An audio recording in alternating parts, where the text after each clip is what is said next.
안녕하세요. 저는 현재 13살, 16살 이쁜 두 딸을 키우고 있는 40대 여성입니다. 이곳에 항상 시댁 사연이 많이 올라오고 저도 재밌게 듣고 있었는데요.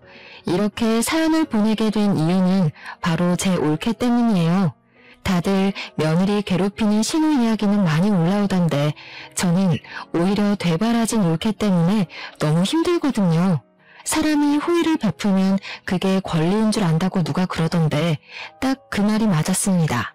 속으로 수십 번 신우짓 하지 않겠다고 다짐했고 또 참아냈지만 올케는 처음부터 자신의 권리를 우선시하며 저와 저희 엄마를 무시하기 일쑤였거든요. 어떤 사건들이 있었는지 천천히 말해드릴게요. 들으시고 여러분들의 의견도 한번 듣고 싶네요. 먼저 사연을 소개하기에 앞서 저희 엄마에 관한 이야기를 해볼까 해요. 저희 엄마는 정말 요새 드라마에서 나오는 모든 시집살이를 다 겪어내신 분입니다. 일단 할아버지 할머니를 모시고 살면서 1년 365일 하루도 빠짐없이 삼시세끼밥을 다 차리셨습니다. 게다가 매일 동네 분들을 잔뜩 불러오시고 손님상을 내오라고 호통을 치셔서 식사 시간 중간중간에도 쉴 새 없이 손님상을 내오고 차리셨습니다. 엄마는 엄마의 친정에도 가지 못했어요. 친정 부모님 생신날은 물론 명절 때도 친정에 갈 수 없었고 친정에 갈 수 있는 날은 오로지 음력 1월 15일 정월 대보름에만 뿐이었답니다. 평소에 할머니가 기분이 좋지 않은 날에는 괜히 집안일 음식에 대한 타박은 기본이었고 엄마가 어디를 아예 나가지 못하게 했어요. 제가 어릴 때 어린 엄마들끼리 한 달에 한 번씩 마을 회관에 모여 맛있는 음식도 해먹고 간단히 술도 마시고 하는 부녀의 모임이 있었거든요. 제 친구들의 엄마는 다 그 자리에 참석했지만 저희 엄마는 할아버지 할머니의 불호령 때문에 한 번도 참석을 못하셨습니다. 어디서 여자들끼리 모여서 밥을 먹고 술을 먹냐며 아주 천인공묘한 짓거리 한다고 엄마는 절대 가지 말라고 하셨답니다. 한 번은 엄마가 감기에 심하게 걸리셨는데 할아버지 할머니의 시집살이로 쉬지 못하고 계속 일을 하시니 귀에서 진물이 나왔대요. 처음에는 이러다가 말겠지 했는데 진물이 계속 나고 색도 노랗게 변해서 할머니께 병원을 가봐야겠다고 하니 할머니는 이런 것쯤은 금방 낫는다고 하며 병원을 못 가게 일부러 이것저것 일을 시키셨다고 해요. 다음 날에도 할머니는 병원을 가지 못하게 갖가지 수단과 방법을 다 쓰셨어요. 그렇게 한 달 정도 지나자 진물이 안 나오긴 했는데 문제는 그 뒤로 소리가 잘 들리지 않았답니다. 그래서 할아버지나 할머니가 부르셔도 잘 듣지 못했죠. 하루는 제가 학교에 갔다가 왔는데 할머니가 엄마의 뺨을 때리고 시어미를 무시하냐며 소리를 지르고 계셨습니다. 엄마는 그런 할머니한테 아무 소리 못하고 무릎 꿇고 죄송하다고 울고 계셨어요. 무슨 일인가 하고 보니 할머니가 엄마한테 물을 가져오라고 부르시는데 엄마는 부엌에서 식사 준비한다고 듣지 못했대요. 그래서 할머니가 화가 나서 부엌으로 쫓아가서는 엄마의 뺨을 때리셨다고 해요. 그때가 저 초등학교 1학년이었는데 어린 마음에 너무 놀라서 그 모습을 보자마자 바지에 실수했어요. 실수하는 제 모습을 보시고 할머니는 엄마에게 딸년 교육을 얼마나 멍청하게 했으면 아직도 똥오줌을 못 가리냐며 더 크게 화를 내셨답니다. 흔히들 며느리 사랑은 시아버지라고 하죠. 그러나 우리 집은 아니었습니다. 할아버지도 만만치 않으셨어요. 엄마가 조금이라도 식사 준비가 늦어지면 할아버지는 불같이 화를 내셨습니다. 그리고 항상 뜨거운 국만 드시고 식으면 국을 드시지 않았어요. 그런데 식사를 하다 보면 당연히 국이 식기 마련이잖아요. 할아버지의 국이 식으면 엄마한테 국을 다시 뜨겁게 데워달라고 하셨습니다. 그뿐만 아니라 중간중간에 반찬이 비면 반찬을 가져오라고 하시고 물은 또 찬물만 드셔서 미리 꺼내두면 물이 미지근해지니 드시기 직전에 물을 드려야 했어요. 그래서 엄마는 식사 자리에 다 같이 앉아서 드셔본 적이 거의 없습니다.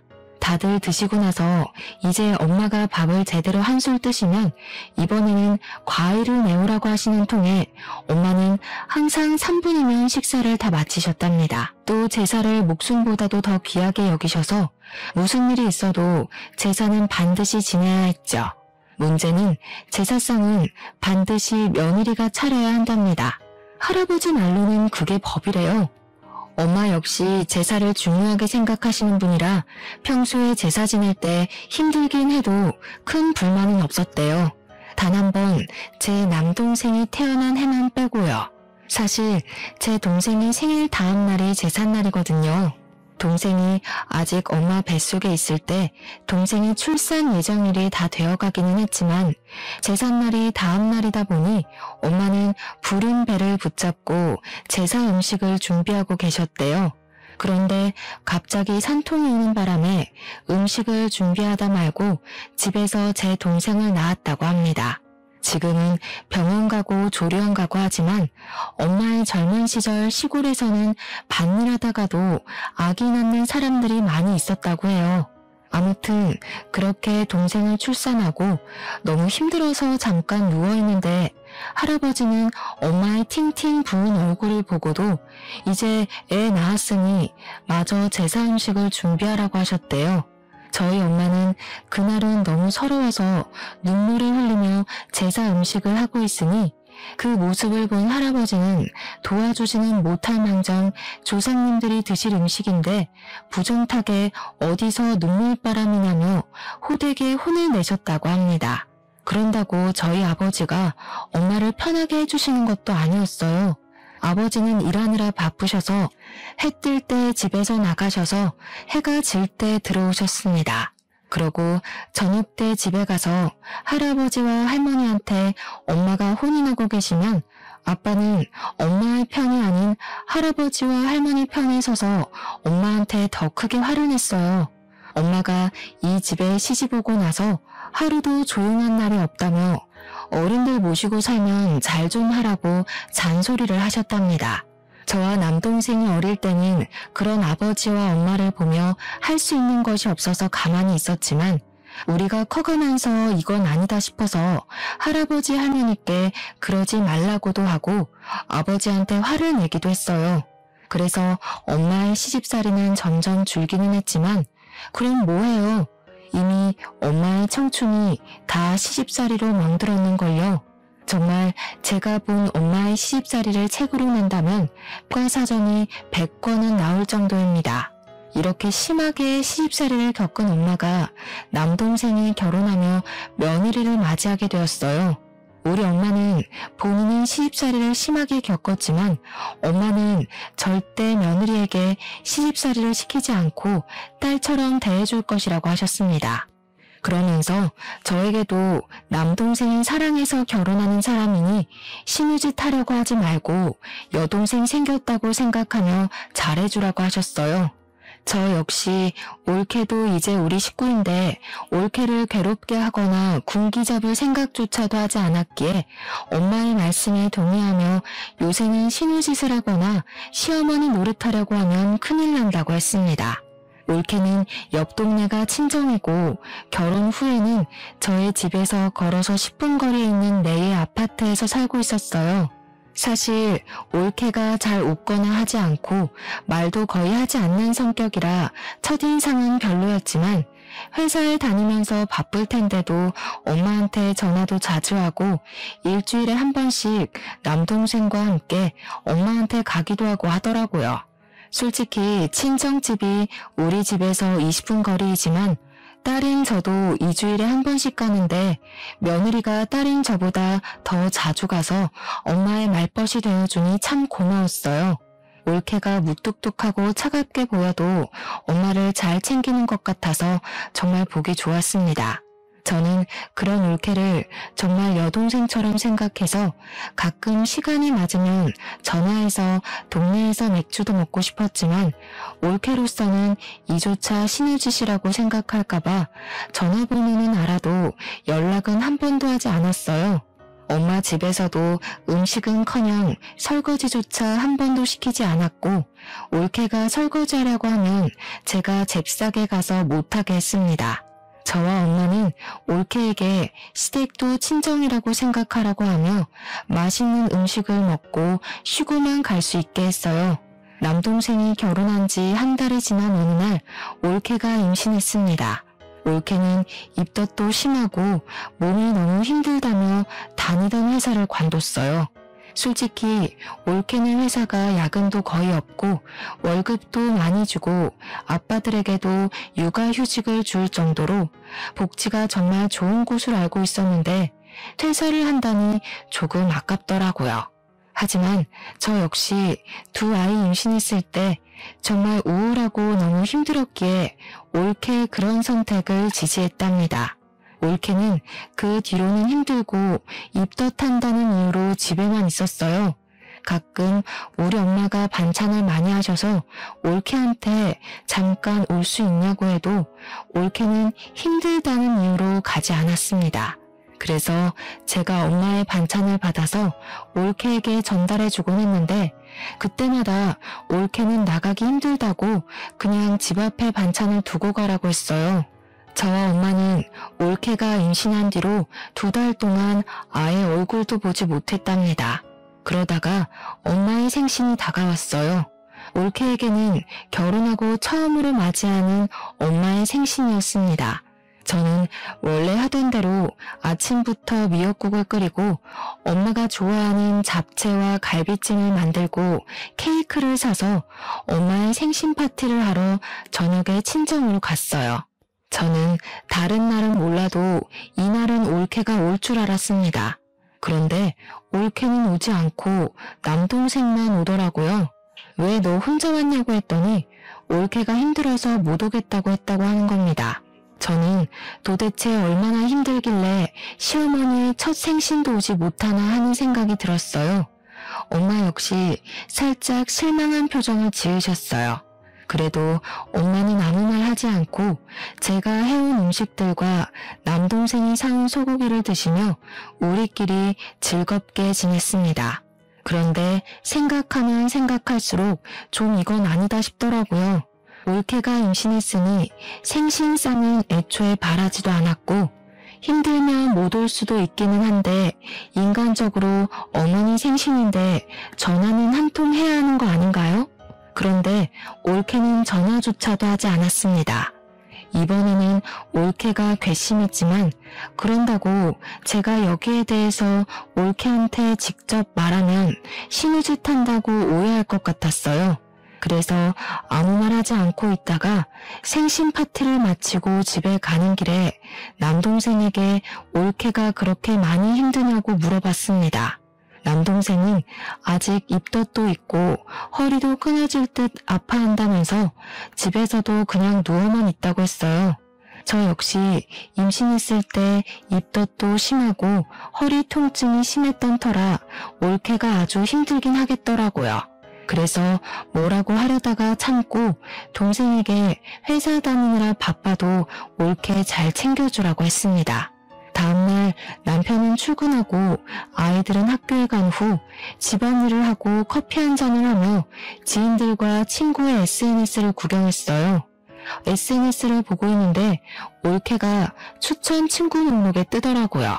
그래서 한번 들어가 봤는데 입덧이 심하고 허리가 끊어질 듯 아프다고 했던 올케가 친구들과 호텔로 놀러가서 찍은 사진이 있는 거예요.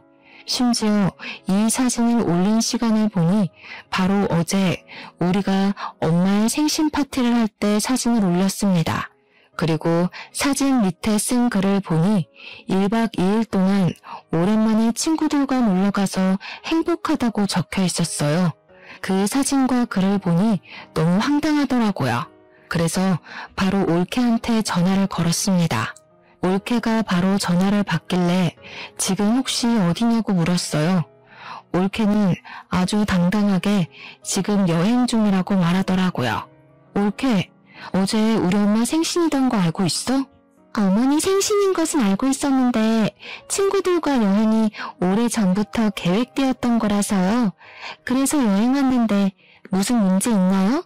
동생은 올케가 입덧도 심하고 허리도 아파서 누워만 있다고 했는데 이렇게 여행 간 사진 보니까 그다지 기분이 좋지는 않네. 여행은 오래전에 친구들과 계획했으니까 그렇다 치고 엄마한테 전화라도 한 통 하지 그랬어. 설마 형님 제가 며느리라고 시어머니 생신상 차리라고 시키시려던 건 아니죠? 요새 시대가 어느 시대인데 며느리가 시어머니 생신상 차리고 그래요. 그리고 전화는 하려고 했는데 어머니가 오전 오후에는 밭일 하시느라 바쁘시고 저녁 때는 가족끼리 생신 파티 하는데 제가 괜히 흐름 낄까봐 못했어요, 형님. 저 지금 친구가 불러서 전화 끊을게요. 저는 올케의 말을 듣고 제가 40대라서 요새의 젊은 사람의 생각을 이해 못하나 싶었습니다. 그냥 있으려다가 엄마도 이 사실을 알아야 할 것 같아 엄마한테 전화해서 사실 올케가 지금 여행 중이었다고 했어요. 그랬더니 엄마는 그냥 한숨을 쉬시면서 아기 낳으면 이제 자유롭게 어디 가지도 못할 텐데 괜히 이러쿵저러쿵 하지 말고 그냥 조용히 있으라고 하셨습니다. 엄마가 그냥 있으라니 가만히 있기는 했는데 솔직히 올케의 이런 행동이 이해가 전혀 되지 않더라고요. 뭐라고 더 하면 올케가 신우짓을 한다고 생각할까봐 뭐라고 하지도 못하고 그냥 조용히 있었답니다. 그 뒤로도 올케는 집에 거의 오지 않았고 일이 있을 때마다 남동생만 왔어요. 엄마는 임신한 올케가 불편할까봐 전화조차도 올케에게 하지 않았고 무슨 일이 있어도 항상 남동생에게만 전화했습니다. 시간이 흘러 올케가 결혼한 뒤 첫 명절이 다가왔어요. 저는 남편이 출장을 가서 시댁에는 전화만 드리고 가지 않았고 아침에 아이들을 데리고 친정으로 갔습니다. 친정으로 가서 엄마와 차례상을 올릴 음식 재료들을 손질하는데 올케와 남동생이 점심시간에 왔어요. 저는 임신하고 나서 처음 보는 올케가 반가워 이것저것 물어봤습니다. 올케는 아주 당황한 표정을 지으며 그냥 예전보다는 몸이 괜찮아졌다고 했어요. 남동생네 부부도 오고 식사 시간이 되어 밥을 차리는데 올케는 힘들다는 이유로 방에 들어가 있고 남동생만 나와서 저를 도왔습니다. 반찬과 수저는 다 놨고 밥과 국만 풀면 되는 상황에서 제가 올케에게 밥 먹으러 오라고 불렀어요. 올케가 부엌으로 왔는데 아직 밥이 퍼지지 않은 것을 보고 인상을 딱 찌푸리더라고요. 뭐야? 아직 밥도 퍼지지 않았는데 왜 벌써 나오라고 불러요? 설마 저한테 밥 푸라고 나오라고 하신 거예요? 그래, 누나가 너무 빨리 불렀어. 밥까지 다 푸고 부르면 되지. 왜 벌써 불러?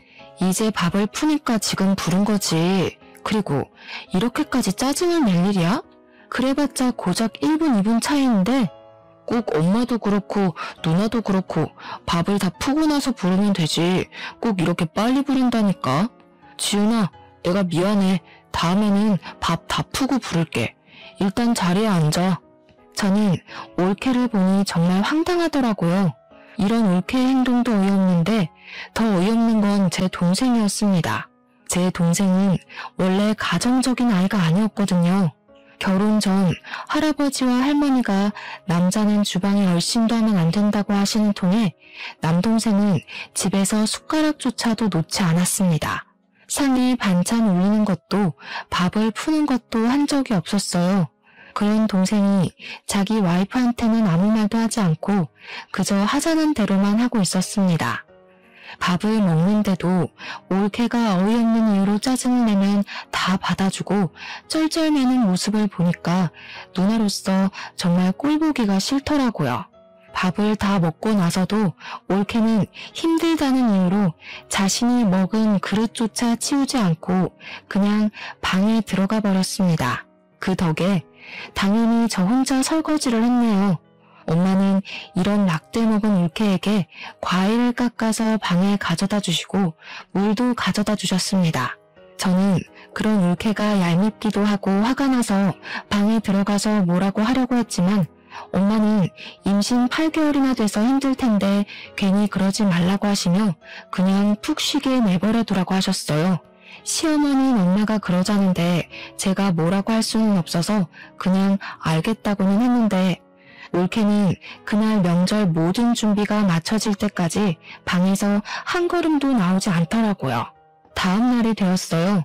친척들이 우리 집에 아침 일찍 오시고 차례상을 차리는데 솔직히 설거지나 상 차리는 일은 하지 않더라도 결혼 후 첫 명절인데 친척들한테 인사는 해야 하지 않나요? 친척들이 오셨는데도 올케는 방에서 나오지 않았습니다. 일부러 제가 올케를 크게 불렀는데 남동생은 잠자리가 바뀌어서 어제 잠을 한숨도 자지 못했다며 그냥 쉬게 두라고 하는 거 있죠. 전 그래도 동생의 말을 무시하고 계속 친척들 왔다고 하며 올케를 불렀습니다. 올케는 잠옷을 입고 머리는 부스스해서 나오더라고요. 저는 올케에게 아무리 힘들어도 친척 어른들 오셨으니 인사는 하라고 했더니 마지못해 고개만 까딱하고 다시 들어가려는 겁니다. 참다 못한 제가 임신해서 아무리 힘들어도 시어른들 오셨으니 와서 같이 있으라고 하며 한 소리 했습니다. 저는 친정에서 차례상을 한 번도 차려본 적이 없어요. 그리고 솔직히 말해서 이 차례상이 형님네 조상들을 위한 것이지 제 조상을 위한 것은 아니잖아요. 저는 얼굴 한 번 못 본 조상들인데 제가 이 조상들을 위해 상을 차려야 하나요? 며느리라는 이유로요? 그래, 올케 말이 다 맞기는 하는데 내가 언제 너한테 차례상 차리라고 했어? 조상님들은 올케가 얼굴도 못 봤으니 그렇다 치고 지금 여기 오신 친척 어른들께 인사를 할 수 있는 거잖아. 아니야? 누나, 지금 신우짓 하고 있는 거 알아? 솔직히 지은이 말이 다 맞지, 안 그래? 지은이는 솔직히 이 집 핏줄도 아닌데 며느리라는 이유로 굳이 상 차릴 필요 없지. 꼰대같이 왜 그래? 뭐? 꼰대? 지금 나만 이 상황이 이해되지 않는 거니? 솔직히 내가 네 와이프한테 설거지를 시켰니? 음식을 장만하라고 했니? 네 와이프 말대로 내 조상이니까 내가 음식 장만 다 했고 상도 내가 다 차린다고.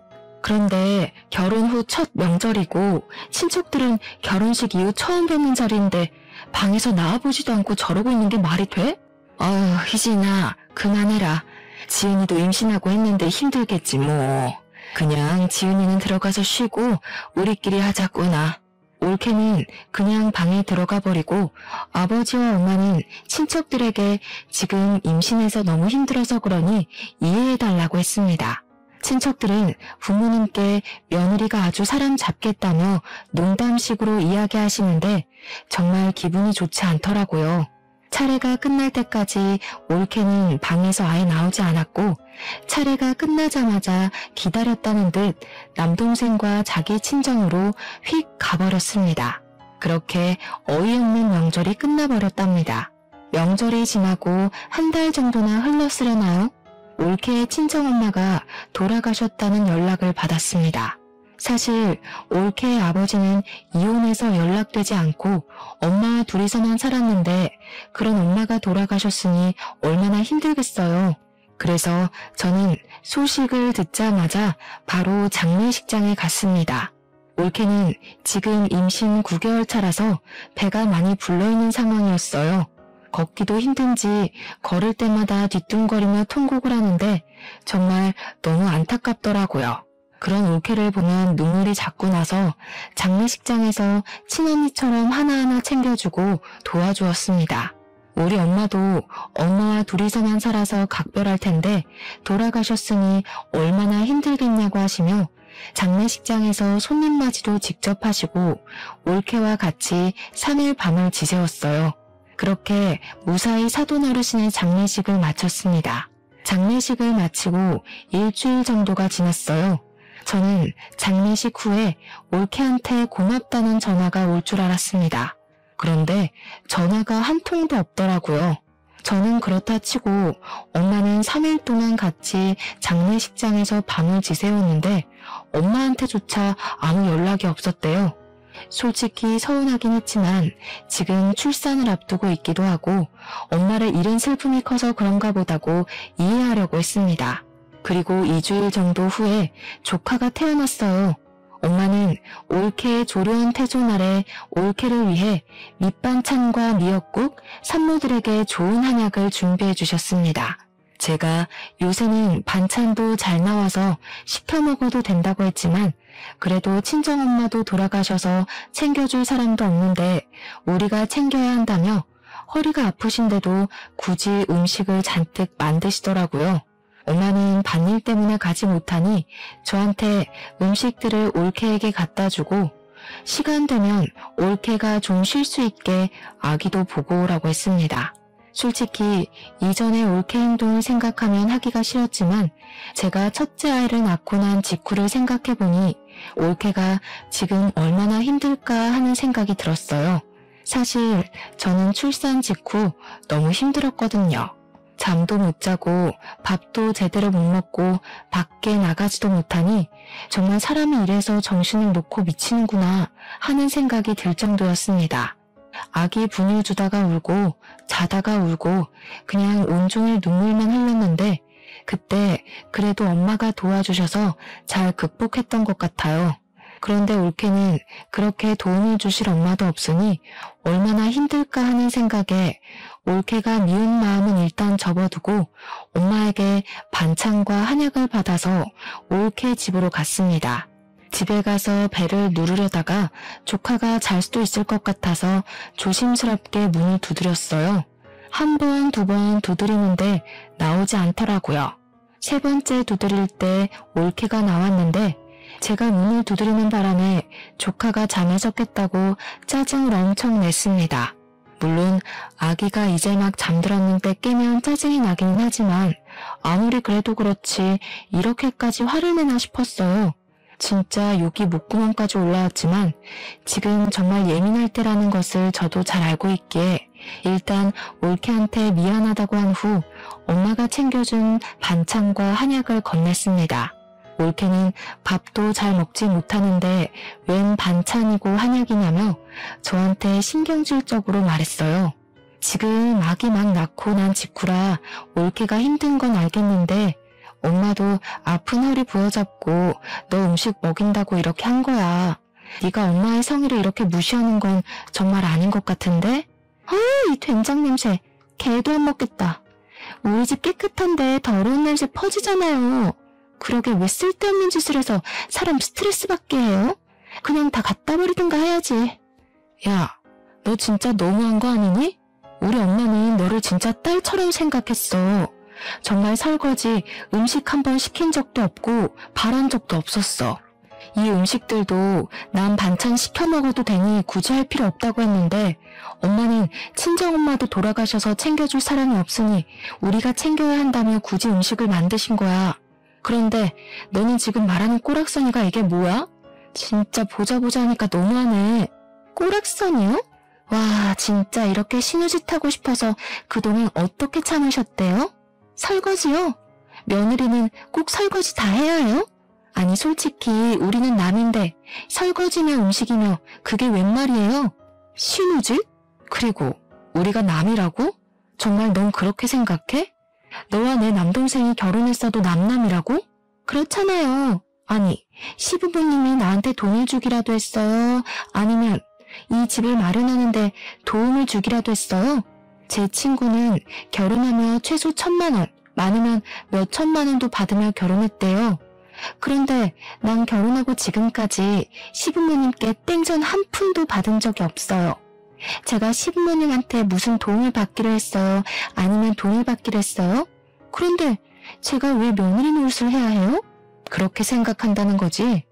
지금 네가 한 말 우리 부모님께 다 말씀드려도 되니? 당연하죠. 얼마든지 말씀드리세요.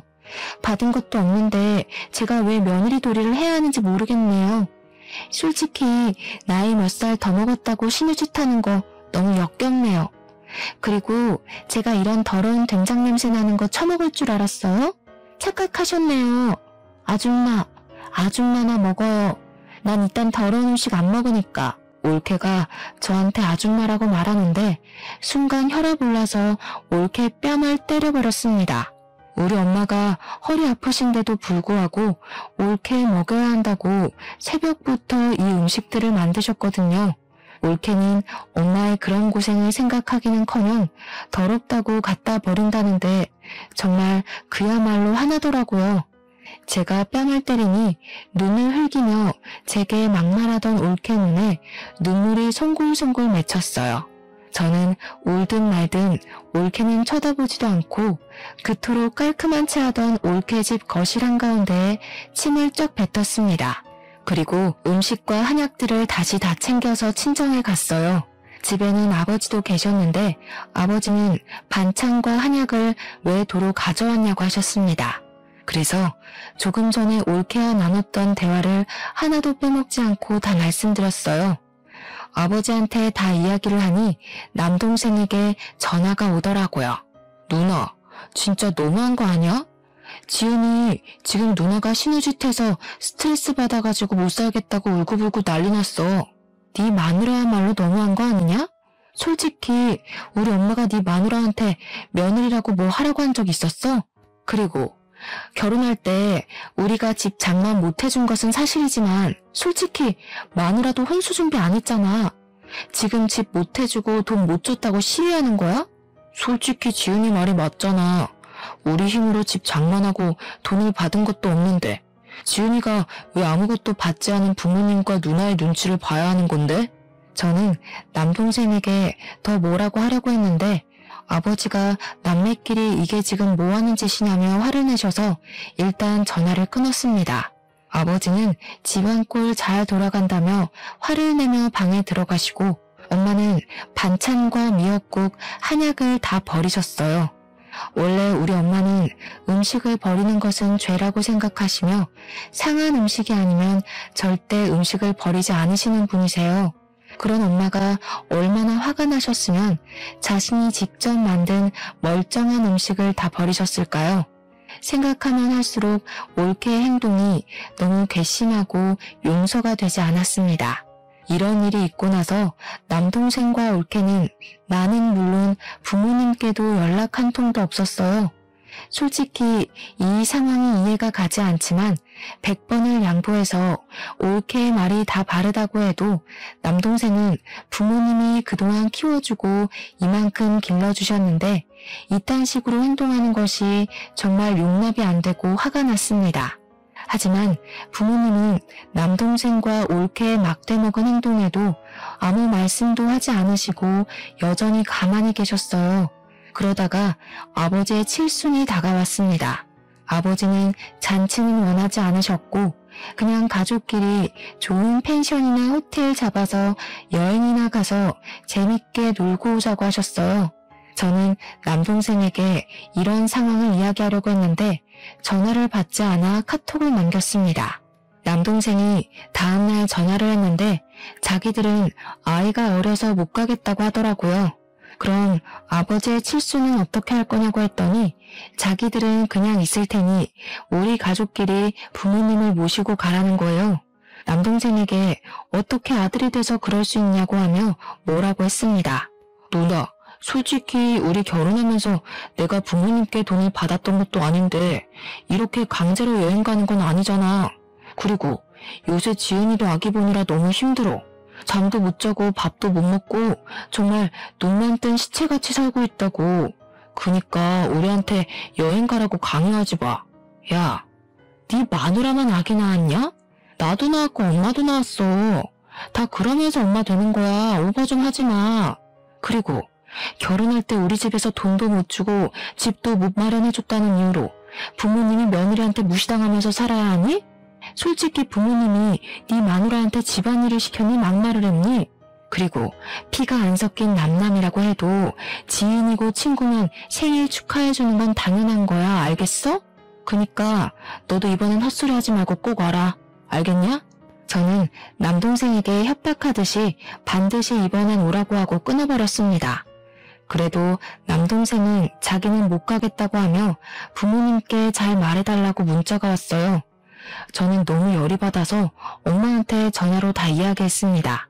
엄마는 아버지가 이번 여행 때 중요한 이야기를 할 것이라며 반드시 저는 다 참석하라고 하셨다고 했어요. 무슨 중요한 말씀이냐고 했더니 이번에 아버지가 할아버지께 물려받은 땅을 팔고 2억을 받았다고 하더라고요. 아마 그 2억을 나누고 아버지 유산에 대해서 말씀을 하실 것 같다며 반드시 다 참석하라고 하시는 거예요. 그러면서 제가 또 이야기하면 신을 지신에 뭐네 할 수도 있으니 엄마가 직접 이야기를 하겠다고 하시며 저한테는 남동생에게 연락은 따로 하지 말라고 하셨습니다. 잠시 뒤 엄마한테 다시 전화가 왔는데 남동생 가족도 오기로 했답니다.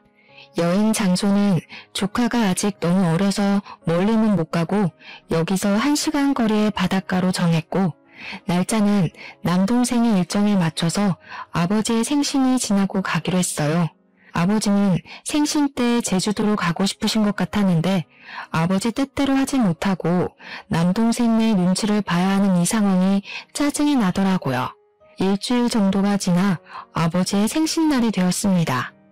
사실 전날에 남동생과 올케에게 내일 아버지의 생신이니 저녁 때 부모님 집으로 오라고 했어요. 저는 아침 일찍부터 가서 엄마와 아버지의 생신상을 준비했습니다. 아버지가 좋아하시는 회를 떠오고 매운탕도 끓이고 미역국도 끓였어요. 저녁 시간이 되어 남편도 퇴근하고 친정으로 오고 아이들도 학교 다녀와서 다 같이 저녁 식사를 하려는데 남동생과 올케는 연락도 없고 오지도 않았습니다. 아버지는 그냥 내버려두라며 우리끼리 맛있게 먹자고 해서 우리 가족끼리 아버지의 생신을 축하하며 먹고 끝났어요.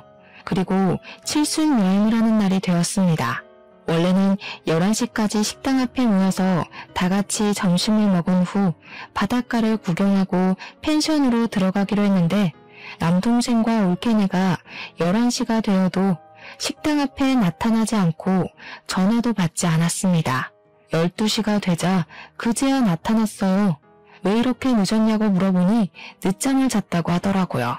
그런 남동생 부부를 보니 짜증이 났지만 어린 아기와 이동하려면 준비할 것이 정말 많다는 것을 잘 알기에 그냥 조용히 있었습니다. 밥을 먹고 바닷가를 구경하는데 정말 올케는 인상을 팍 쓰며 구시렁거리기만 했어요. 정말 중3인 우리 큰딸보다 더 많이 불평불만을 하더라고요. 솔직히 자기네들 일정에 맞춰서 날짜도 잡고 장소도 잡았는데 고마움은커녕 짜증만 내니 저도 슬슬 화가 났습니다. 뭐라고 하려고 했지만 아버지가 그냥 조용히 있으라고 하셔서 가만히 있었네요. 장을 보고 펜션에 들어가 고기를 구워 먹는데 남동생네 부부는 아무것도 하지 않고 방에 들어가서 쉬고 있었습니다. 솔직히 올케는 어린 아기를 봐야 하니 어쩔 수 없다 치지만 남동생은 나와서 같이 준비를 할 수도 있는 거잖아요.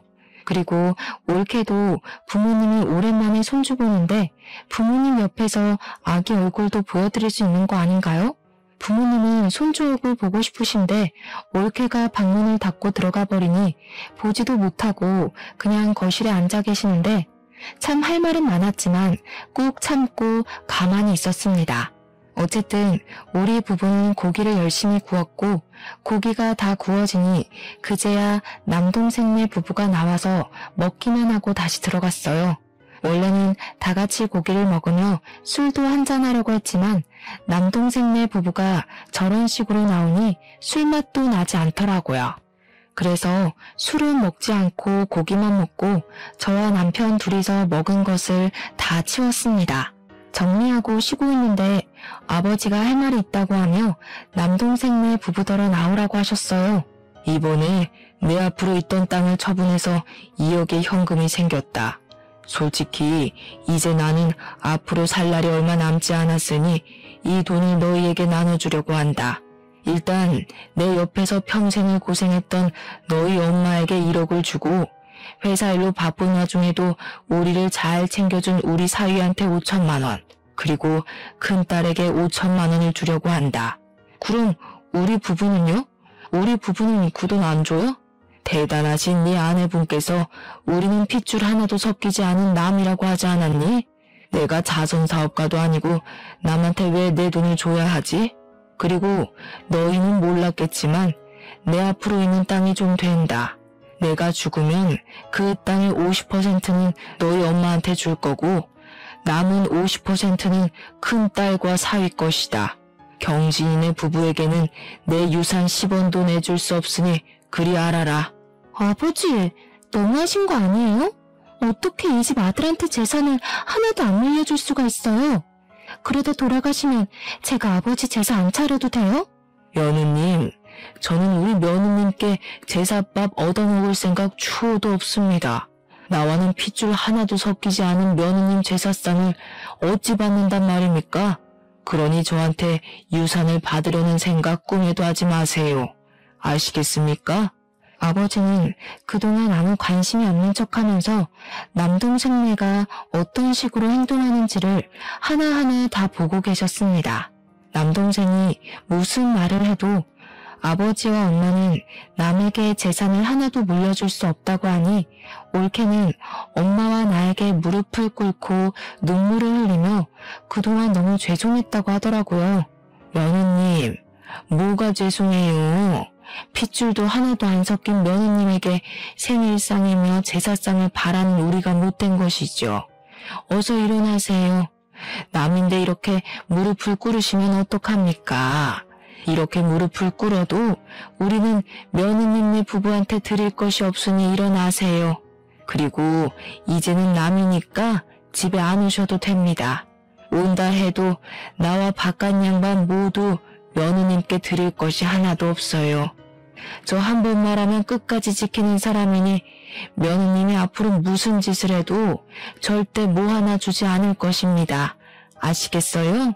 올케, 우리가 해준 것이 없으니 며느리 돌이 바라지도 말라고 했지? 너 역시 며느리 돌이 하나도 한 적 없으니 우리 부모님 유산이고 뭐고 아무것도 바라지 마. 경진이 너도 마찬가지야. 이제 경진이 네가 손가락을 빨고 살든 죽든 말든 신경을 안 쓸 테니까 너희 둘이서 잘 살아봐. 올케는 피 하나도 안 섞인 남이니까 그렇다 치고 경진이 너는 정말 이번에 엄청 실망했다. 여자한테 홀라당 넘어가서 지 부모도 모르는 그런 동생 난 필요 없어. 누나 동생의 연도 다 끊자. 알겠니? 나와 아버지는 물론이고 엄마마저 단호한 얼굴로 올케한테 한 푼도 줄 수 없다고 하자 올케는 손까지 싹싹 빌며 그동안 정말 죄송했다고 했습니다. 남동생과 올케가 하도 울고불고 난리를 쳐서 아버지와 엄마 그리고 우리 가족은 펜션에서 나와 그냥 부모님 집으로 가버렸어요. 부모님 집에서 그동안 남동생과 올케가 했던 무례한 행동들을 안주 삼아 우리끼리 술 한잔을 했습니다. 그때 마신 술은 제가 살면서 마셨던 술 중에서 가장 시원하고 달콤했네요. 그 뒤로 남동생 부부가 한 번 왔는데 우리 부모님이 극진히 존댓말을 쓰며 남 취급을 했습니다. 올케가 설거지라도 하려고 하면 절대로 하지 못하게 저와 엄마가 막아섰어요. 너무 불편했는지 그 뒤로는 오지도 않길래 남동생이 알아서 잘 살겠거니 했습니다. 하루는 큰딸이 학교 마치고 집에 오다가 우연히 삼촌이 공사판에서 일하는 것을 봤다고 했어요. 여기저기 알아보니 남동생이 다니는 회사가 부도나서 월급을 못 받고 있다고 하더라고요. 그리고 며칠 뒤 남동생과 올케가 싸구려 과일 세트를 들고 우리 집에 와서는 다짜고짜 무릎 꿇고 죄송하다고 하면서 아버지한테 받은 돈 5천만 원을 좀 빌려달라고 했습니다. 순간 예전에 올케 집에 반찬을 들고 갔을 때 올케가 제게 했던 행동이 떠오르더라고요. 아줌마, 무릎 꿇고 이러면 저희가 돈을 줄 거라고 생각해요? 저희 어차피 남이잖아요. 저는 자선사업가가 아니라서 빌려줄 돈도 없는데. 아, 그리고 그때 저한테 뭐라고 하셨어요? 개도 안 먹을 음식 가져와서 스트레스 주냐고 말했었죠? 저도 지금 아줌마가 개도 못 먹을 쓰레기 과일 가져와서 너무 스트레스 받네요. 어쩜 이렇게 싸구려만 골랐대? 음식물 쓰레기통에 다 버려야겠다. 당장 우리 집에서 나가요. 안 나가면 신고할 거예요. 그래도 무릎을 꿇고 일어나지 않고 울고불고 난리길래 경찰을 불러서 쫓아내 버렸습니다. 그 뒤로는 연락이 끊겼고 부모님도 그런 자식 필요 없다며 연락 안 하고 살아서 어떻게 살고 있는지 모르겠어요. 저의 사연은 여기까지입니다. 흔히 하는 말로 가만히 있으면 가만으로 본다고 하죠. 저와 엄마는 올케를 여동생, 친딸로 생각하고 제 상식으로는 이해하기 어려운 행동을 해도 그냥 가만히 있었는데 그 결과 올케는 지나치게 선을 넘었고 지금은 가족의 연까지 끊어져 버렸네요. 솔직히 올케가 그때 무릎 꿇고 죄송하다고는 했지만 그 인성이 과연 어디 갈까 싶어요. 마지막으로 그렇게 심하게 시집살이를 당하셨지만 본인의 며느리에게는 절대 시집살이 시키지 않겠다며 막대먹은 올케에게 싫은 소리 한 번 하지 않으신 저희 엄마를 존경합니다. 그동안 남들보다 더 많은 눈물을 흘리며 사셨으니 남은 생에는 남들보다 더 많이 웃으며 사셨으면 좋겠어요. 아무튼 저의 이야기 들어주셔서 감사합니다.